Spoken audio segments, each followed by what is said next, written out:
Alors bonjour à tous, nous sommes donc Emma Vincent-Viry et Monsef Elmesbaï. Donc nous venons de l'Université de Limoges et nous allons vous présenter une étude qui regroupe la synthèse de nos 2 travaux de thèse sur la vaccination anti-méningocoque B des nourrissons qui s'intitule « Comparaison des pratiques des médecins généralistes sur la prévention vaccinale contre le méningocoque B chez les nourrissons de moins de 24 mois avant et après intervention en Limousin ». Donc, vous l'aurez compris, on va parler de méningite et de vaccination. Donc, vous le savez déjà tous, mais une méningite, du coup, c'est l'inflammation des espaces méningés qui est le plus souvent due à une infection. Nous, on a choisi de s'intéresser aux infections qui sont bactériennes, qui sont les plus graves, spécifiquement à celles au méningocoque et surtout au sérogroupe B, qui est le sérogroupe le plus fréquemment retrouvé dans cette tranche d'âge, avec près de 2/3 des cas en 2023. Donc, on sait que cette méningite B, c'est une des moins mortelles, mais il y a quand même 7% de mortalité. Et surtout, elle est pourvoyeuse de complications. Quand la maladie se déclare, en fait, il y a quand même 20% des nourrissons qui ressortiront avec une surdité, une épilepsie séquelaire ou un retard mental.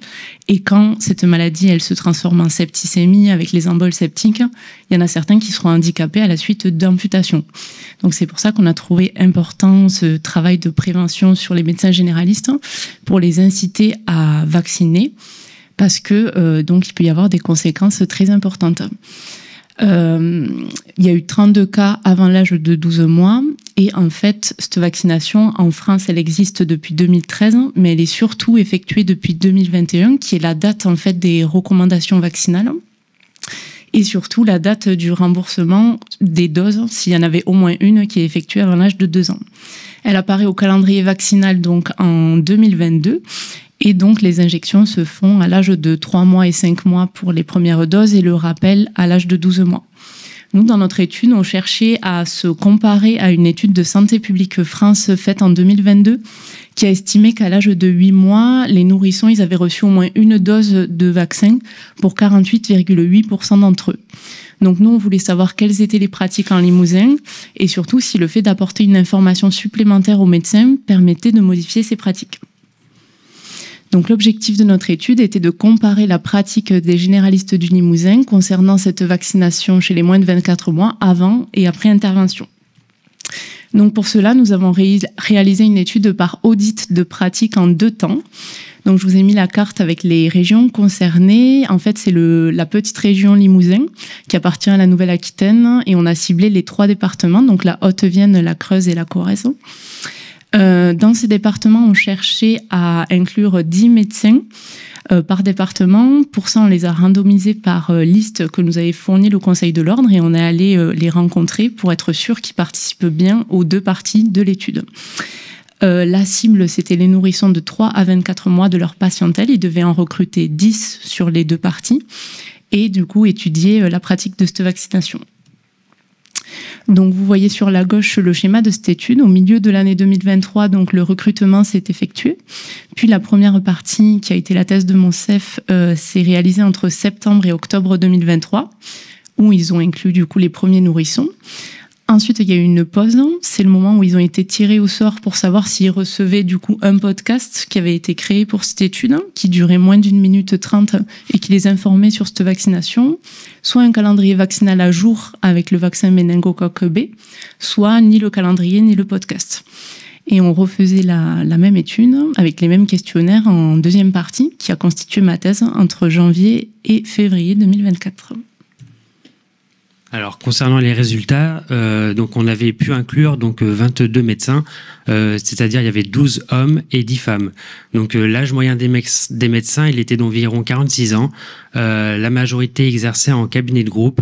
Ils avaient la majorité du temps une activité rurale. Donc tous les médecins de notre étude connaissaient le vaccin. 90% d'entre eux avaient déjà proposé le vaccin et plus de 95% l'avaient déjà pratiqué. Ma première partie, j'ai pu inclure, dans notre étude, on a pu inclure 159 nourrissons et dans la partie d'Emma, on avait inclus environ 150 nourrissons. Et conformément aux recommandations vaccinales, les médecins proposaient le vaccin entre les âges entre 2 et 5 mois. Donc notre étude, ce qu'elle a mis en évidence, c'est qu'il n'y avait pas de différence statistique significative concernant l'âge des injections. Donc la majorité du temps, l'âge était respecté pour la première et la deuxième dose. Et ce qu'on remarque, c'est que la troisième dose était souvent décalée environ à 15 mois. Donc notre étude a également mis en évidence que environ 59% de la population avait reçu au moins une dose à l'âge de 8 mois. En revanche, donc il n'y avait pas de différence statistique significative, donc avoir reçu au moins une dose, concernant la couverture vaccinale inférieure à 24 mois et inférieure à 8 mois, selon le type d'intervention reçue. En revanche, les médecins, ce qu'ils disaient, c'est qu'il y avait une impression de modification des pratiques après intervention, donc pour 42% des médecins, en faveur du calendrier vaccinal, avec un P qui était significatif. Donc nous, ce qu'on a essayé de mettre en évidence, c'est un profil type du médecin qui suivait les recommandations vaccinales. Donc ça, c'est là, je vais vous présenter donc ce qui était significatif dans notre étude. Donc le profil type du médecin qui suivait les recommandations vaccinales, c'est le médecin qui exerçait en Haute-Vienne, qui avait un âge entre 40 et 49 ans, qui exerçait en cabinet de groupe, qui réalisait des vaccins autres non obligatoires, qui vaccinaient des nourrissons qui étaient à jour de leur vaccin qui étaient à jour des vaccins obligatoires, et les médecins qui avaient un pourcentage de population pédiatrique important. Également, les médecins qui avaient connu le vaccin par le biais d'une FMC étaient plus amènes à suivre les recommandations vaccinales concernant la vaccination contre le méningocoque B. En revanche, notre étude a mis également en évidence qu'il y avait un moins bon suivi des recommandations vaccinales concernant ce vaccin quand ils avaient une population pédiatrique faible, inférieure à 5%. Alors, donc concernant l'interprétation des résultats de cette étude, donc les médecins, ils ont modifié leur pratique avec l'intervention par calendrier de façon significative par rapport au podcast. Donc ça s'explique par la forme de l'intervention. En effet, le calendrier vaccinal, c'est quelque chose qui peut se glisser facilement sur le bureau, qu'on peut regarder facilement, sortir au décours d'une consultation, alors que le podcast, c'est quand même un support qui est moins pratique. Il faut avoir un ordinateur, du son, et ça dure 1 minute 30, donc c'est un support qui est moins pratique. Donc notre étude a mis en évidence une majoration de la couverture vaccinale à 8 mois depuis 2022. Donc au premier tour, quasiment 60% des médecins, 60% des enfants avaient reçu au moins une dose à l'âge de 8 mois, et 66% c'est la deuxième partie de l'étude qui concernait Emma, alors que la moyenne nationale en 2022, elle était de 48,8%. Donc les forces de notre étude, donc c'est une étude qui est robuste, qui a un niveau de preuve assez important. Donc c'est une étude qui a été faite en 2 temps avec un caractère prospectif, qui a permis de saisir l'évolution des pratiques chez les médecins participants. Donc elle est inscrite dans une démarche de santé publique avec l'information des médecins par la création d'un contenu d'information inédit. Donc c'est un sujet d'actualité, c'est une des premières études de ce type qui a été réalisée avec une bonne validité interne et externe. En revanche, concernant les limites, donc il y a un faible niveau de recrutement des médecins, ce qui permet on peut pas forcément généraliser cette étude à toute la France. On peut pas en tirer de grosses conclusions. Voilà, et on a également fait beaucoup d'analyses en sous-groupes, ce qui diminue la puissance de l'étude. Et donc, en conclusion, on peut souligner que déjà chez nos médecins limousins, il y avait une bonne pratique de cette vaccination sur une période temporelle qui se situait 1 an avant l'obligation vaccinale. Donc, c'était déjà encourageant. Que finalement, tout simplement, le calendrier vaccinal, c'était un outil qui était connu, à jour et indispensable pour suivre les recommandations plus que les obligations. On a pu donc démontrer, comme Monsef vient de le dire, une augmentation de cette couverture vaccinale. Et enfin, les doses sont plutôt réalisées à 3 mois, 5 mois et un rappel décalé après l'âge de 13 mois, sûrement pour éviter 3 injections à l'âge de 12 mois. Merci pour votre attention. Donc les sujets, nos tests sont accessibles via les 2 QR codes que vous voyez là.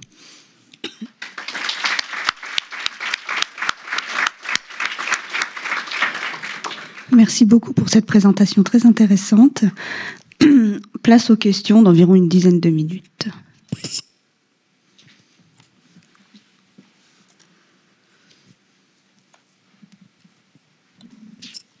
Bonjour. J'avais une question par rapport au podcast. En fait, c'était un podcast à destination, du coup, pour informer le médecin, ou c'était un podcast que le médecin devait utiliser avec les parents, en fait, de nourrissons? Alors, le podcast, il était assez libre, en fait. C'était une information qui était donnée au médecin. Donc, soit c'était pour lui, pour qu'il le regarde et que ça l'informe, mais il pouvait aussi le diffuser aux parents pendant une consultation s'ils avaient des questions. D'accord, merci. Et j'avais juste une deuxième question, parce que donc à la base, vous étiez parti donc pour recruter 30 médecins. Et du coup, c'était pour savoir pourquoi vous aviez eu 22 médecins. Est-ce que c'était que vous les aviez au premier tour et pas au deuxième? Enfin, que c'était une perte des médecins Je vais répondre. On a eu 10 médecins en Haute-Vienne, 6 en Corrèze et 6 en Creuse. On a eu beaucoup de difficultés de recrutement, notamment en Creuse et en Corrèze. Nous, initialement, on avait demandé la liste des médecins aux ordres. On avait randomisé, tiré au sort avec un nombre choisi aléatoirement. On avait fait tout un effort de recrutement et malheureusement, on s'est essuyé à beaucoup de refus, notamment en Creuse et en Corrèze.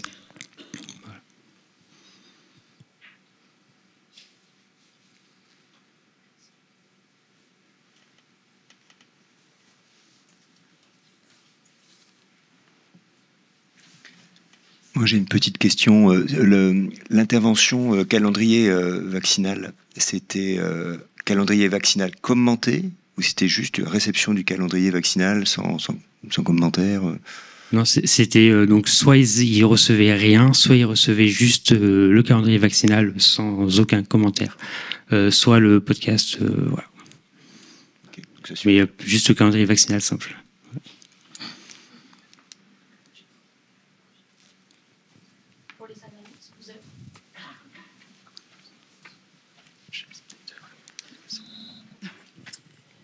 Juste pour comprendre, à nouveau, j'ai manqué d'attention, mais le choix de recruter 30 médecins et pas plus, comment vous en êtes arrivé à là?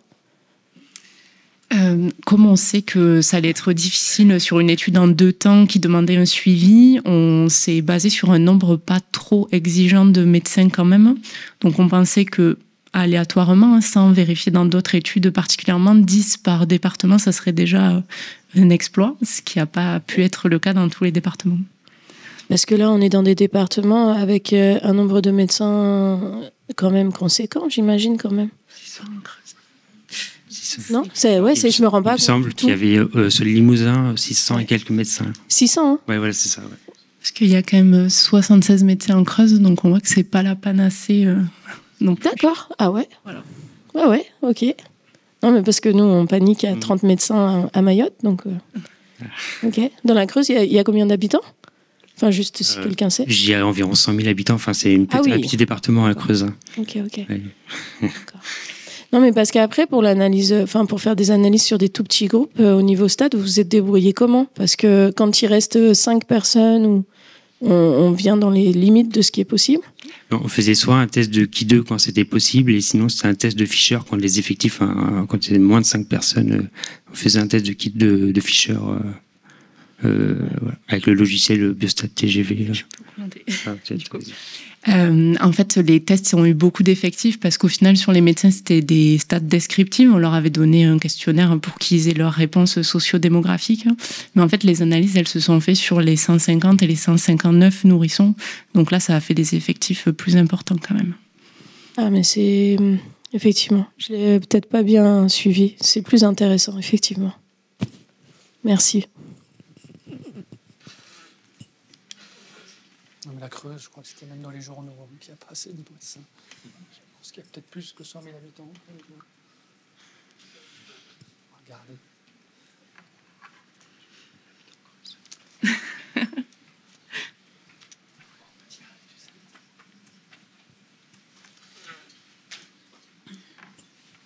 Et donc pour rester sur les effectifs, donc en fait vous n'avez pas du tout calculé à la base de nombre par exemple soit de médecins, soit justement de nourrissons en fait à inclure pour pouvoir avoir des résultats statistiques. Alors, non, il n'y a pas eu de calcul. Après, donc, on avait des objectifs, c'était 10 médecins par département et environ une dizaine de questionnaires remplis par les médecins. Donc, il y a des médecins qui ont fait davantage que 10 questionnaires par cabine, enfin par médecin, enfin qui ont rempli plus que 10 questionnaires, et d'autres qui en ont rempli un peu moins. Voilà. Après, finalement, on avait 159 réponses au premier tour et enfin, c'était à peu près ça, 150 nourrissons inclus à chaque tour.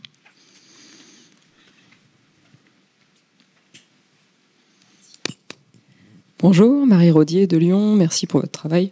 Il y a une étude de Prescrire de mi-2022, je crois, qui remet quand même en question la balance bénéfice-risque de la vaccination par méningo B. Pas parce que c'est pas grave, hein, évidemment, on est tous d'accord là-dessus, mais parce que la baisse de l'incidence de méningo B apparaît diminuer dans tous les pays, même ceux qui pratiquent pas la vaccination. Est-ce que vous avez d'autres études qui montrent qu'il y a vraiment un intérêt à faire cette vaccination ? Oui, effectivement, dans ma bibliographie, j'ai retrouvé cette revue Prescrire. Il y a même des médecins qui le lisaient, qui nous ont du coup discuté de ce point-là, justement. En fait, c'est pas forcément vrai dans le sens où on sait que en fait, il y avait très peu de méningite, pas qu'à méningocoque, qu'à tout confondu avec les gestes barrières et le confinement du Covid. Mais ça a justement vraiment beaucoup augmenté après 2022. Et là, même cette année, je sais que les pédiatres, ils sont plutôt inquiets. Il y a quand même une recrudescence des méningites, d'où le fait qu'il y a quand même l'obligation vaccinale qui passe en 2025. Et en fait, il y avait même un article de Prescrire, mais qui était plus ancien, qui disait que il y avait des risques à faire cette vaccination, notamment des risques de Kawasaki. Et en fait, ils ont vraiment éliminé ce risque-là quand justement il y a eu des épidémies. Je sais qu'il y en a eu une à Strasbourg justement en 2022 dans une discothèque. Bon, c'était plus un contexte d'adolescents, mais finalement en vaccinant les populations générales et même d'autres nourrissons sur d'autres épidémies, ils se sont aperçus qu'il n'y avait pas plus de risque de Kawasaki, faire un chiffre réel. Donc ça a été un peu démenti, mais effectivement il y a toujours des gens qui se basent sur cet article de Prescrire.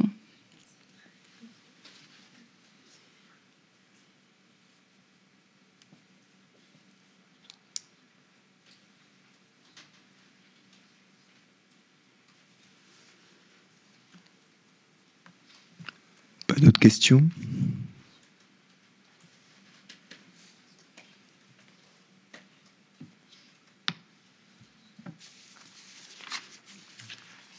Eh bien, merci beaucoup.